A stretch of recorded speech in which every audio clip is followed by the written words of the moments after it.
VD. സതീശനും V. ശിവൻകുട്ടിയും തമ്മിൽ നേമം സീറ്റിന്മേലുള്ള വാക്പോരും തുടരുന്നു. നിയമസഭാ തെരഞ്ഞെടുപ്പിൽ നേമത്ത് മത്സരിക്കുമോ എന്ന ശിവൻകുട്ടിയുടെ ചോദ്യത്തിന് ഇല്ലെന്നായിരുന്നു വി.ഡി. സതീശന്റെ മറുപടി. എന്നാൽ ബി.ജെ.പിയുമായുള്ള രാഷ്ട്രീയ കച്ചവടമെന്നാണ് വി. ശിവൻകുട്ടിയുടെ പ്രതികരണം. നേമത്തെ ബി.ജെ.പിയെ സഹായിച്ച് പറവൂരിൽ ബി.ജെ.പി വോട്ടുകൾ നേടിയെടുക്കുകയാണെന്ന് സതീശന്റെ ലക്ഷ്യമെന്ന് ശിവൻകുട്ടി ഫേസ്ബുക്ക് പോസ്റ്റിലൂടെ തിരിച്ചടിക്കുകയും ചെയ്തിട്ടുണ്ട്. അങ്ങനെ പോര് തുടരുകയാണ്. എന്താണ് ഇനി അടുത്ത ഘട്ടം പ്രതികരണങ്ങൾ നമ്മൾ പ്രതീക്ഷിക്കുന്നത്?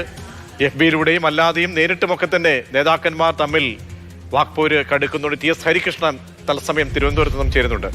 ഹരി, അതായത് വ്യക്തിപരമായിട്ടുള്ള ആരോപണങ്ങൾ പോലും സഭയിൽ ഉയരുകയും അതിനുശേഷം പിന്നീട് സഭയ്ക്ക് പുറത്തേക്ക് വരുമ്പോൾ ശിവൻകുട്ടി ഫേസ്ബുക്കിലൂടെയും അല്ലാതെ വി.ഡി. സതീശൻ പുറത്തുമൊക്കെ തന്നെ പ്രതികരണം നടന്നു. നേതാക്കൾ തമ്മിൽ വാക്പോരുണ്ടാകുന്നത് ആദ്യ കാര്യമല്ല, സ്വാഭാവികമാണ്. പക്ഷേ ഇത് ഈ പ്രതികരണത്തിൻ്റെയൊക്കെ തലം വിട്ടുമാറുന്നുണ്ട്. ഈ ഒരു നിയമം എന്ന് പറഞ്ഞാൽ അത് ശിവൻകുട്ടിയുടെ മണ്ഡലം പറവൂരിലെ സിറ്റിംഗ് MLA ആയിട്ടുള്ള സതീശനെ അവിടേക്ക് വിളിക്കുന്നു. അത് വെല്ലുവിളിയുടെ സ്വരമാണ്. അങ്ങനെയൊക്കെ നോക്കുമ്പോൾ മറിച്ചും പല ചോദ്യങ്ങൾ സ്വാഭാവികമായി ഉയരില്ലേ? ഇപ്പോഴത്തെ പോക്ക് എങ്ങോട്ടാണ്? അല്ല, ഇതിപ്പോ വി.ഡി. സതീശൻ ഇനി വി. ശിവൻകുട്ടിയെ പറവൂരിലേക്ക് മത്സരിക്കാൻ വിളിക്കുമെന്തോ. ഞാൻ ഇന്ന് KPCC-യിൽ നിന്ന് അദ്ദേഹത്തിന്റെ പ്രതികരണം എടുത്തുകൊണ്ടിരുന്നപ്പോൾ അദ്ദേഹം പറയുന്നുണ്ടായിരുന്നു, ശിവൻകുട്ടിയോട് മത്സരിക്കാൻ ഞാനില്ല എന്നുള്ളൊരു ചെറിയൊരു ആക്ഷേപത്തിന്റെ പുറത്താണ് വി.ഡി. സതീശൻ മറുപടി പറഞ്ഞത്. അന്ന് നിയമസഭയിൽ നടന്ന കാര്യങ്ങൾ പ്രതീക്ഷനറിയാമല്ലോ. അപ്പോൾ അത് കഴിഞ്ഞതിന് ശേഷം സെക്രട്ടറിയുടെ മുന്നിൽ വെച്ചാണ് പറഞ്ഞത് കുറച്ച് വഷളായത്. പിന്നെയാണ് വി.ഡി. സതീശൻ ശിവൻകുട്ടി പോരങ്ങ് മൂർച്ഛിക്കുന്നത്. പിന്നെ അതിനുശേഷം നേമത്ത് മത്സരിക്കാൻ വേണ്ടി ക്ഷണിക്കുന്നു. പക്ഷേ ഇന്ന് രാവിലെ നേമത്ത് മത്സരിക്കാനില്ല എന്ന് വി.ഡി. സതീശൻ പറയുന്നു. അതിനുശേഷം ഇപ്പോൾ വി. ശിവൻകുട്ടി ഇട്ടേക്കണം. ഇതൊരു പൊളിറ്റിക്കലായിട്ട് ട്വിസ്റ്റ് ചെയ്തേക്കാണ്. മീൻസ് ഇപ്പോൾ നേമത്ത് BJPയെ സഹായിക്കുക, പറവൂരിൽ BJP വോട്ട് നേടിയെടുക്കുക, അങ്ങനെ ഒരു ആരോപണമാണ് മുന്നോട്ട് വച്ചേക്കുന്നത്. അതായത് ഒരു BJPയുമായിട്ടുള്ള ഒരു ഡീലാണ് ഇതിൻ്റെ ഭാഗമെന്ന്, ഇതിൻ്റെ ഒരു അന്തസ്സത്ത എന്ന് പറയുന്നത് BJP ഒരു ഡീല് എന്ന്, അതൊരു രാഷ്ട്രീയമായി അതിനെ കൈകാര്യം ചെയ്ത് കൊണ്ടുപോകാനാണ് ശിവൻകുട്ടി ഉദ്ദേശിക്കുന്നതെന്ന് തോന്നുന്നു. അതായത് ഇപ്പം ഉദാഹരണം നിയമത്തെക്കുറിച്ച് നമുക്കറിയാം.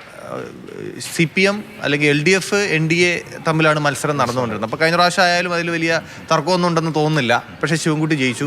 നേമത്തെ അക്കൗണ്ട് ക്ലോസ് ഒരു വെല്ലുവിളിയാണ് ശിവൻകുട്ടി നടത്തിയത്. ഉറപ്പായിട്ടും BJP നേരിടാം, ധൈര്യമുണ്ടെങ്കിൽ വരട്ടെ. പ്രത്യേകിച്ച് പ്രതിപക്ഷ നേതാവും കൂടെ ആവുമ്പോൾ നല്ല ഫൈറ്റിലേക്ക് പോകട്ടെ എന്ന ഒരു സ്വരം കൂടി.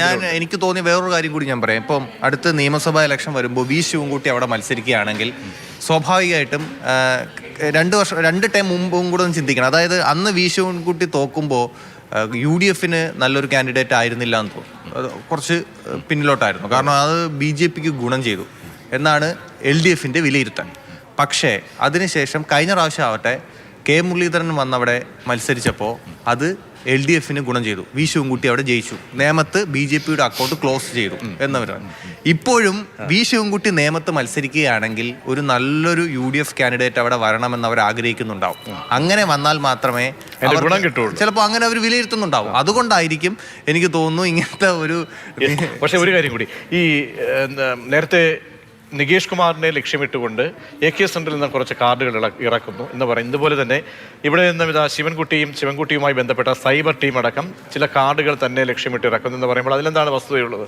അതായത് ഇപ്പം നെഗറ്റീവ് പബ്ലിസിറ്റി ആണെങ്കിലും സോഷ്യൽ മീഡിയ തുറന്നാൽ ഞാൻ മാത്രമേ ഉള്ളൂ എന്നാണ് വി.ഡി. സതീശൻ പറഞ്ഞിരിക്കുന്നത്. അതിന് കാരണമായി അദ്ദേഹം പറഞ്ഞതാണ്, ഇപ്പോൾ AKG സെൻറ്ററിലാണെങ്കിലും വിദ്യാഭ്യാസ മന്ത്രിയുടെ ഓഫീസിൽ നിന്നാണെങ്കിലും എനിക്കെതിരെ പ്രവർത്തിക്കാൻ കുറച്ച് പേരുണ്ട്, അതിന് വേണ്ടിയിട്ടാണ് ഇങ്ങനെ ഒരു പ്രചരണം നടത്തുന്നത്. അത് നെഗറ്റീവ് പബ്ലിസിറ്റിയാണ്, എനിക്ക് ഇത്രയും പബ്ലിസിറ്റി തരല്ലേ എന്നാണ് വി.ഡി. സതീശൻ പറഞ്ഞത്.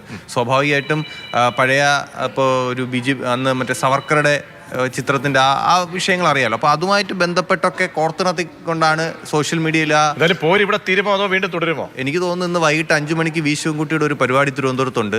അതിൽ ഇപ്പം ഫേസ്ബുക്ക് പോസ്റ്റിലൂടെ പറഞ്ഞത് ചിലപ്പോൾ കുറച്ചുകൂടി കടുപ്പിച്ച് പറയുമോ എന്ന് നമുക്ക് കാണണം. തീർച്ചയായും. അപ്പോൾ കൊണ്ടും കൊടുത്ത് മുന്നോട്ട് പോവുകയാണ് 2 പ്രധാനപ്പെട്ട നേതാക്കൾ, വി.ഡി. സതീശനും ഒപ്പം തന്നെ വി. ശിവൻകുട്ടി വിദ്യാഭ്യാസ മന്ത്രിയും. 2 പേരും അങ്ങനെ സംയമനത്തിന്റെ പാതയിലേക്കില്ല. അങ്ങോട്ടും ഇങ്ങോട്ടും വെല്ലുവിളി ഫേസ്ബുക്കിലൂടെയും നേരിട്ടുമൊക്കെ തന്നെ തുടരുകയാണ്.